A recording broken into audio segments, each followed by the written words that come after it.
Pagi luar biasa.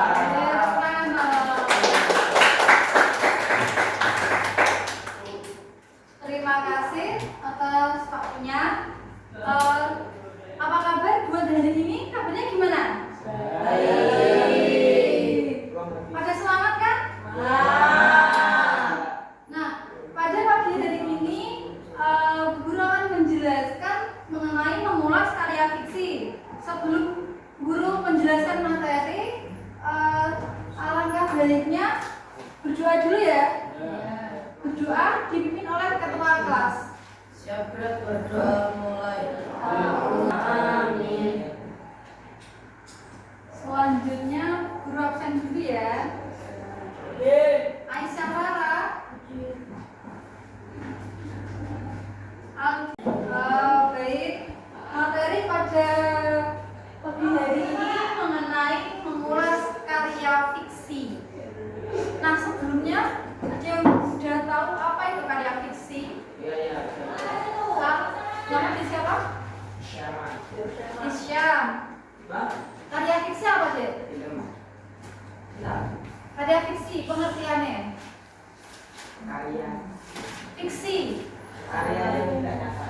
Nah, betul. Ada yang tahu lagi karya fiksi itu apa? Jadi karya-karya mengandung kejadian fantasi semata. Betul. Tadi yang jawab dia siapa? Isyam. Yang kedua dia. Gak boleh berisik ya. Iya deh. Terus ini mengenai karya fiksi. Tak tampilkan. Ada yang membacanya? Karya fiksi. Namanya siapa? Saya Oke, langsung dibaca ya. Pengertian karya fiksi. Pengertian karya fiksi. Karya sastra atau tulisan yang isinya bersifat rekaan, khayalan atau tidak berdasarkan kenyataan. Karya fiksi ini dibuat berdasarkan imajinasi penulis, bukan berdasarkan fakta atau kejadian yang benar-benar terjadi. Karena karya fiksi hanya mengandalkan imajinasi atas pengalaman faktual pengarang. Imajinasi pengarang diolah atas dasar penilaian terhadap berbagai peristiwa pengalaman, wawasan, pandangan, interpretasi, ilmu, pengetahuan, realitas, dan peristiwa yang murni fiktif. Nah, jadi karya fiksi adalah tulisan atau karangan yang bersifatnya rekaan ya, jadinya itu nggak benar-benar terjadi. Nah, karya fiksi ini jadinya penulis itu kayak membuat cerita gitu loh. Jadinya itu hanyalah khayalan, kayak dongeng kayak gitu ya. Nanti dibahas di selanjutnya. Nah, tujuan dari karya fiksi, ada yang mau membacanya?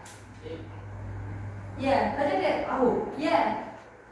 Nah, makasih ya dek.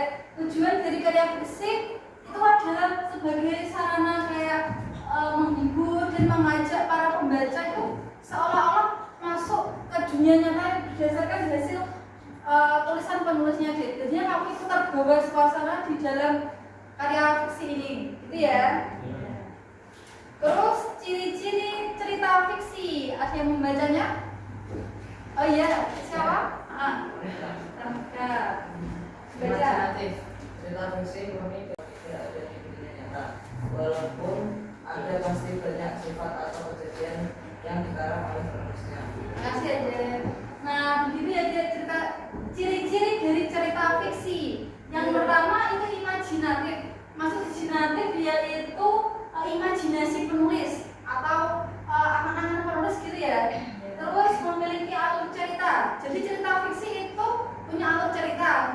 Alur ceritanya itu biasanya kayak dari pengenalan, terus mulai munculnya konflik gitu ya. Terus ada penyelesaiannya, dan yang terakhir adalah kode gitu. Terus mengandung pesan moral. Nah, tidak hanya imajinatif, cerita fiksi itu juga ada pesan moral yang terkandung di dalamnya. Nah, pesan moral ini biasanya buat kehidupan sehari-hari. Misal pesan moralnya itu kita harus taat kepada orang tua, nggak boleh sombong, nggak boleh nakal kayak begitu. Itu dinamakan pesan moral, ya. Terus yang terakhir adalah karakter buatan. Jadi karakter buatan dalam kayak sinetron itu kan nggak nyata ya, hanyalah imajinasi. Jadi penting kan ada wataknya yang nyata. enggak, yang sinetron kayak gitu nggak nyata pokoknya. Ada yang karakter dibuat nakal, iri, jengli, adik berhenti kayak gituan ya. Terus selanjutnya jenis-jenis cerita fiksi. Jenis-jenis cerita fiksi ini ada 3. Ada yang membacanya? Ayo. Cerita fiksi. Cerita pendek. Salah satu jenis karya fiksi adalah cerita pendek atau berseri. Berhubung kebanyakan roman fiksi kan kisah percintaan karya sastra ini sangat diminati orang-orang. Nah, makasih deh. Keempat itu jenis-jenis cerita fiksi ada 3 ya. Cerpen atau cerita pendek. Udah pernah baca cerpen lah? Ya. Cerpen merupakan karya pendek yang isinya lebih sedikit dibandingkan novel. Jadi cerpen itu biasanya memuat beberapa halaman halaman tergantung penulisnya. Kalau novel itu sampai dibukukan deh. Ya. Ada yang pernah baca novel? Wah. Berapa halaman bacanya? Nah, kayak gitu ya. Novel itu biasanya lebih tebal, lebih banyak.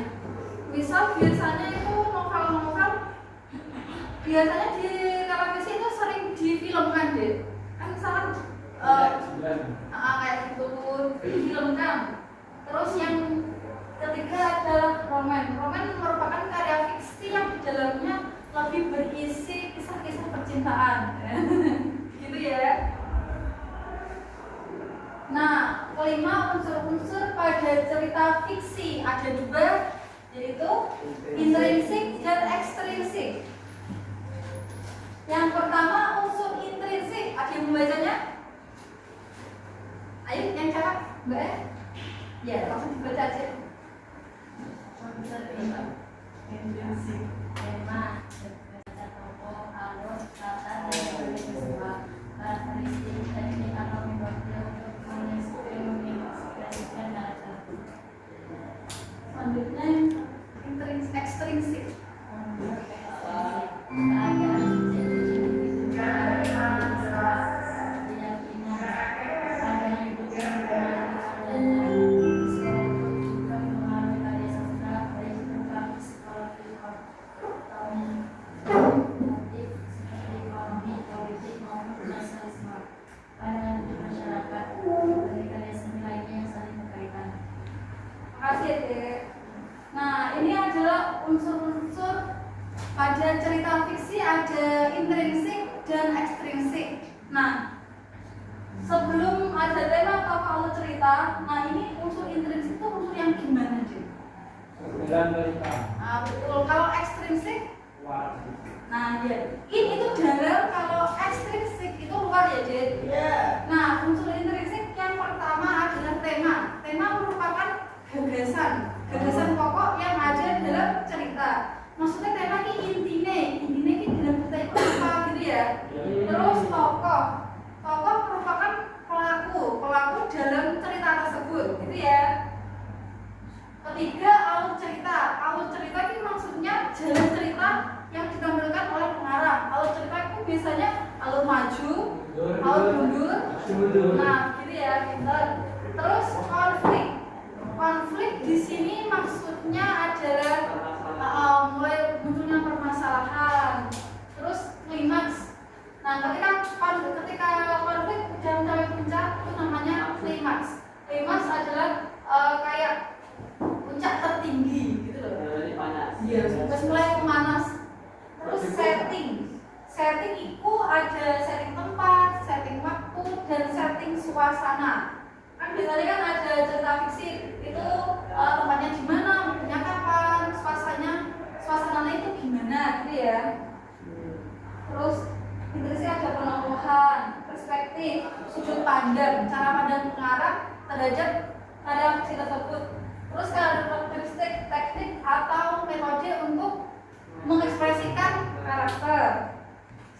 Terus ini unsur ekstrinsik adalah keadaan subjektif individu pengarang yang memiliki sikap, keyakinan, pandangan hidup yang mempengaruhi karyanya, gitu ya. Terus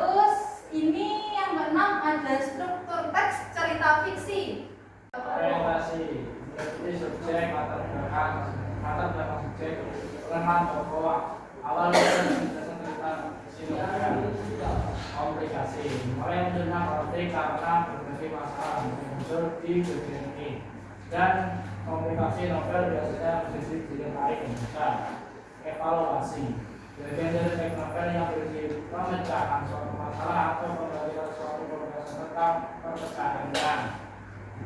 Solusi bagian yang mencakup pemecahan masalah inti yang menjadi pikiran kita. Kode reorientasi berisi pedoman dan pesan moral positif yang dapat digali dari naskah ekspres. Nah, masih ada struktur teks cerita fiksi itu ada berapa? 5. Yang pertama apa? Kedua, aplikasi. Ketiga, keempat, yang terakhir, yang pertama itu orientasi atau pengenalan. Apa pengenalan? Ini ceritanya ini kayak pengenalan kayak gitu ya. Terus komunikasi, mulai munculnya konflik-konflik yang timbul dalam cerita itu. Kemudian ada evaluasi, pemecahan suatu masalah, pembahasan pemecahan, kemudian resolusi, pemecahan masalah yang dihadapi dalam cerita. Yang terakhir adalah kode atau pesan moral yang dapat digali dalam cerita fiksi, gitu ya. Terus ini ada kaidah kebahasaan cerita fiksi. Ada yang mau bacanya? Nah, Anafora adalah nilai yang sering digunakan untuk membandingkan objek atau menjelaskan secara langsung dengan seperti yang sama. Metonimia adalah gaya berbicara yang digunakan di mana kata-kata tertentu digunakan untuk mengganti kata-kata yang sebenarnya, tapi penggunaan hanya berlaku untuk kata-kata yang terkait erat bersamaan. Digunakan sebagai pembanding yang bersifat eksplisit dengan maksud menyatakan suatu hal dengan hal lainnya. Seperti contohnya, seumpama selayaknya laksana. Nah, ini jadi kaidah kebahasaan cerita fiksi. Itu metafora itu majas ya? Dulu pernah mempelajari majas toh? Metafora adalah sebenarnya otomatis digunakan untuk membandingkan objek atau menjelaskan secara langsung dengan sifat yang sama. Kedua, metonimia adalah gaya bicara yang digunakan, di mana untuk menggantikan kata-kata yang sebenarnya. Yang ketiga adalah persamaan atau simile, digunakan sebagai pembanding yang bersifat eksplisit dengan maksud tertentu, seperti seumpama selayaknya, gitu ya. Sebelum mengakhiri pembelajaran kali ini, untuk materi minggu depan kita akan mempelajari mengenai teks pidato. Begitu ya? Jadi nanti kita tolong anak-anak sebelum mulai pembelajaran harus belajar mengenai teks pidato terlebih dahulu agar nanti ketika pembelajaran kalian lebih memahami materi dari teks pidato. Begitu ya? Ketua kelas memimpin doa ya dia untuk pembelajaran pada pagi hari ini. Ketua kelas bisa memimpin doa terlebih dahulu. Saya berdoa memulai.